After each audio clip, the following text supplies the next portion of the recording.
Hello BookTube, it's Ben here from the History Photo channel. In today's video I thought I'd do a book haul. I've been away for the weekend and I've had a delivery of pen and sword books. So I've got about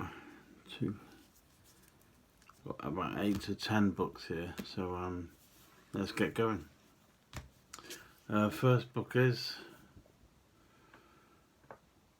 Tracing Your Ancestors Using the UK Historical Timeline, a guide for family historians. And that's written by Angela Smith and Neil Bertram, and that's published by Pen and Sword Books, and that's just $12.99. Basically, from the text on the back, combines a guide for family historians of genealogical resources, placing them in context with historical events. So it's just basically there's here a quick scan. It has a timeline that goes throughout the book. That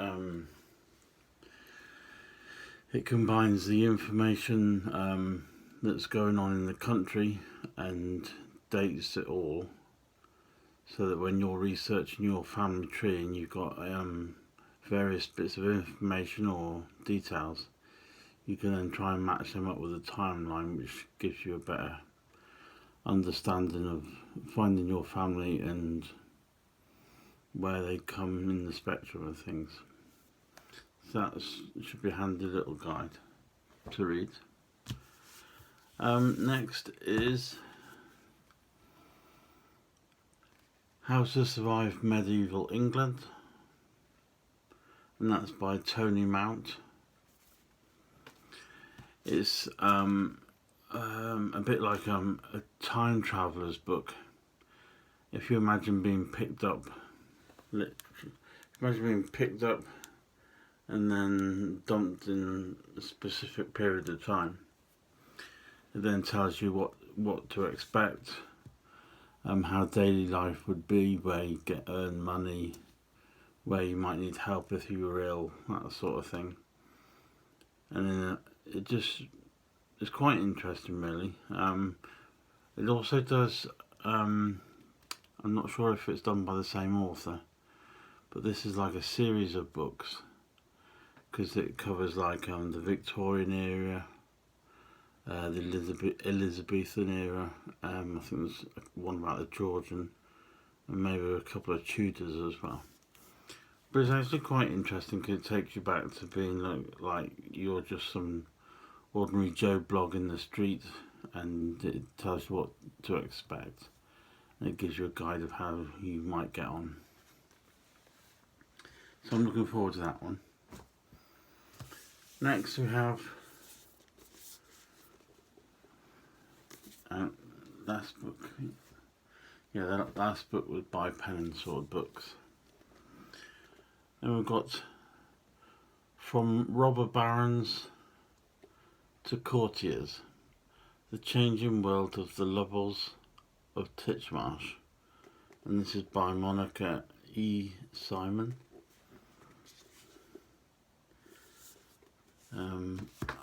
Yeah, it'd be better if I gave you a bit from the back.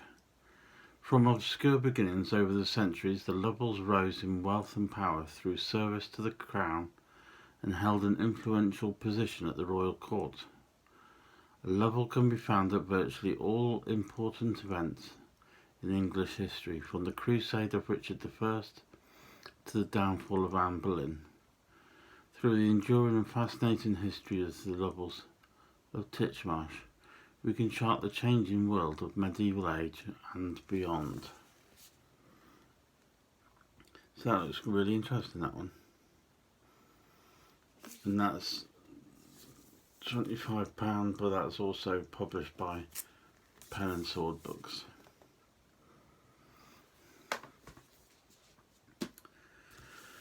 Right, the next one should be a nice easy read, nice and light. This is the Forgotten German Genocide, revenge cleansing in Eastern Europe from 1945 to 1950.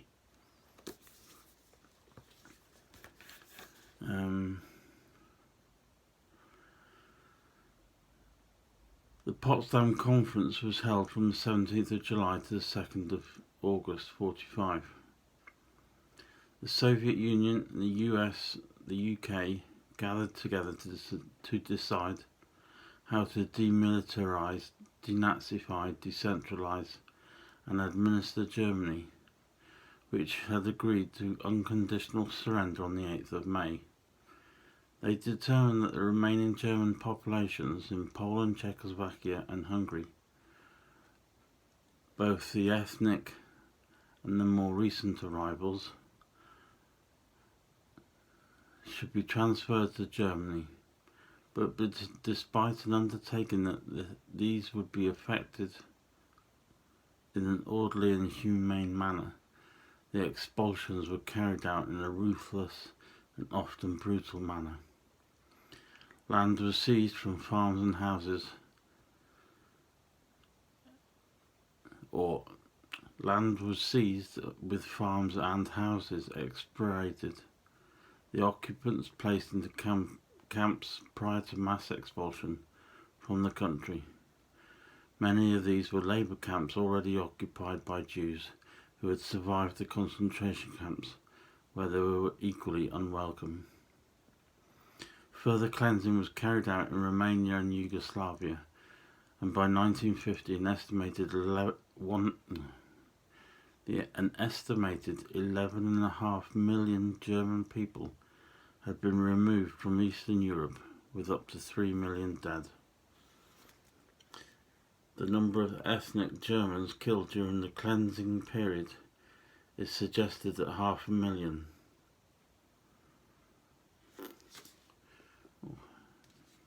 That should be an interesting, probably a dark read. That's by Peter C. Brown and published by Pen and Sword Books. Nice bedtime read that will be. Right, this one's published by Seaforth Books.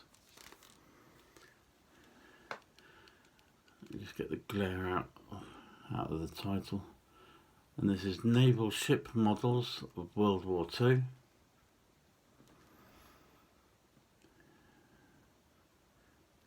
And that's authored by Robert K. Liu. I apologise if I got the name wrong. The origins of these scale models can be traced back to the first years of the 20th century, when they were used as identification aids by the military during the First World War. With the arrival of peace and the manufacturers aimed their increasingly sophisticated products at collectors acquiring, enhancing, modifying or scratch building miniature ship models. That has been an avidly pursued hobby ever since.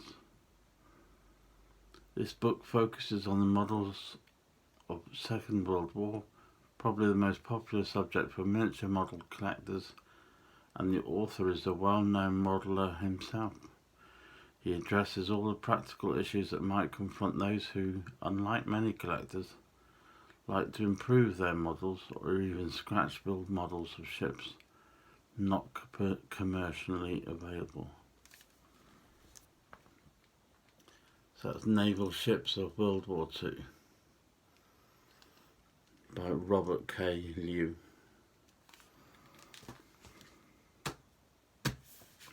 Right, next one's a different subject completely. And this is 100 Years of Spying by Phil Carradine. The true story behind the secret agents who have captivated and enthralled generations of readers concentrates on the years 1909 to 2009, a century of cloak and dagger enterprises that makes James Bond seem like a character from the children's nursery. Takes the reader through a century of espionage how it formally began in 1909 and developed throughout the First and Second World Wars and the Cold War. It will focus on individuals from Belgians like Gabriel Petit or Gabrielle Petit to the infamous Mata Hari, from people like Riley, Ace of Spies, to the British traitors such as Philby, Burgess and Maclean. The activities of American atom spies like the Rosenbergs, who will also be covered, as will also the Russian double agent Oleg Penkovsky and many others. And that's published by Pen and Sword Books. Phil Carradine, 100 Years of Spying. And also I should get me right teeth in today. Right, then that next one is Hitler's War in Africa, 41 to 45. The Road to Cairo by David Mitchell Hill Green. The loss of North Africa could be acceptable militarily, but it would also have disastrous psychological consequences in Italy. Great Britain would then have a loaded gun drawn against Italy itself. We must be sure to avoid all this. And that's a quote from Adolf Hitler.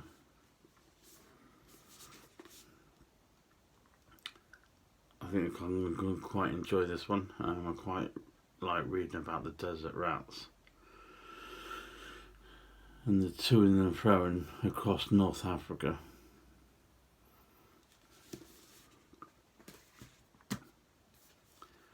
The next book's a new one to me, I think, looking at the pictures and that, or the blurb. This is War Games, Terrain and Building, World War I Trench Systems by Douglas Hardy. Although it is a global conflict for many, World War I is synonymous with the war in the trenches on the Western Front. For anyone wargaming these battles,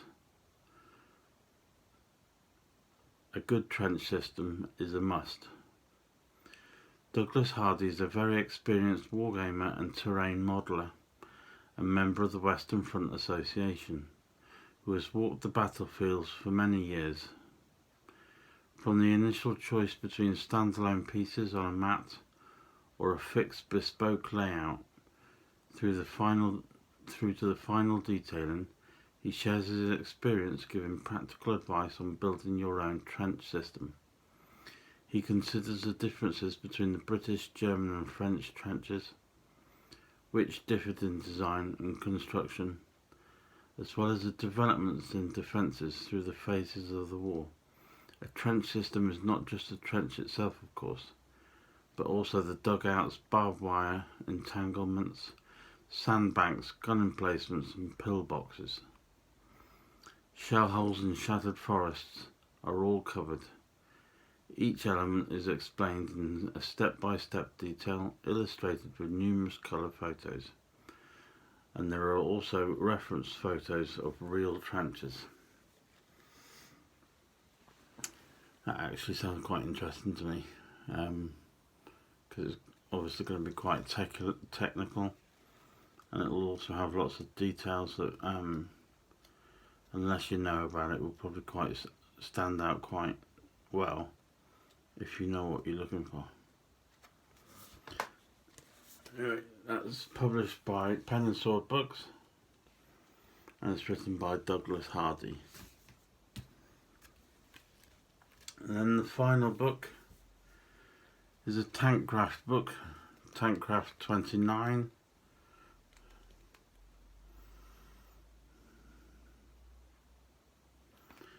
It's the Hetzer, the Jagdpanzer or Panzer 38 tank destroyer, German Army and the Waffen-SS, Western Front 1944 to 1945, and that's written by Dennis Oliver. These are excellent books, so I'm going to enjoy this one, because basically it's like a book for tank model makers. It obviously tells you how to build the tank, but more importantly, it gives you all the colorization and the decoration of the camouflage for each tank. Wherever it's fought, it'll give you a proper colour camouflage. If you might as well show you while here.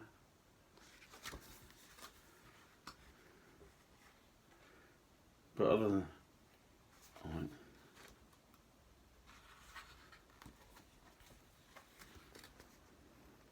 There we go.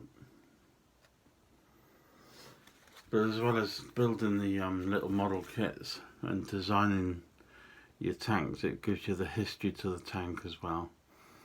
How it performed, any advancements it made in order to keep it going or improve it. But it's a really fascinating read, and probably one that's quite underestimated, because it's just seen as a tank craft model book, but they're very good. Anyway, that's all my books for this book haul. Thank you very much for watching. I hope you enjoyed it. If you did, give the video a thumbs up, and I'll see you next time. Thank you very much.